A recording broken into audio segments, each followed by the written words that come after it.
5 चीज जो हम लोगों ने कहा है वो प्राथमिकता के आधार पर निश्चित तौर पर हो जाएगा। उसमें पहली बात यह है कि बिहार से साल भर के अंदर पलायन रोक दिया जाएगा।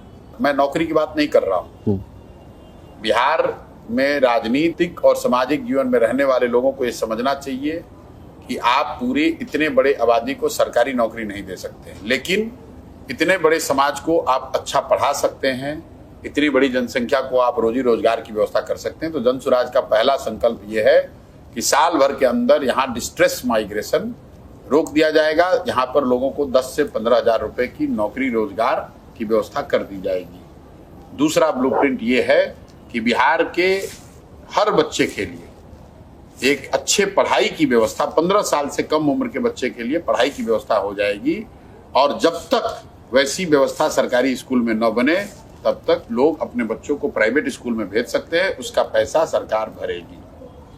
तीसरी व्यवस्था ये हो जाएगी कि बिहार में 60 वर्ष से ऊपर के जो महिला पुरुष रह रहे हैं और 400 रुपया आज उसको पेंशन मिल रहा है, उनको 2000 रुपया मिलने लगेगा।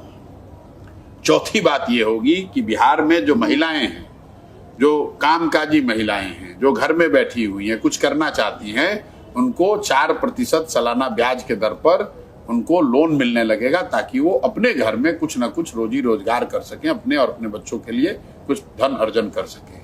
और पांचवी बात ये होगी कि जितने भी यहाँ किसान हैं वो धान, गेहूं, मकई का फसल जो उगा रहे, इस तरह की फसल को छोड़कर अगर वो नकदी की फसल करने लगे, मसाला की खेती करने लगे, सब्जी उगाने लगे, फल उगाने लगे, उनकी खेती को मनरेगा से जोड़कर उनको मुफ्त में मजदूर मुहैया कराया जाएगा, ताकि उनकी आमदनी, जो जमीन है वो तो बढ़ नहीं सकती है, लेकिन उसी जमीन की प्रोडक्टिविटी बढ़ाई जाए, उससे लोगों की आमदनी बढ़े। ये 5 चीज निश्चित हो जाएगा।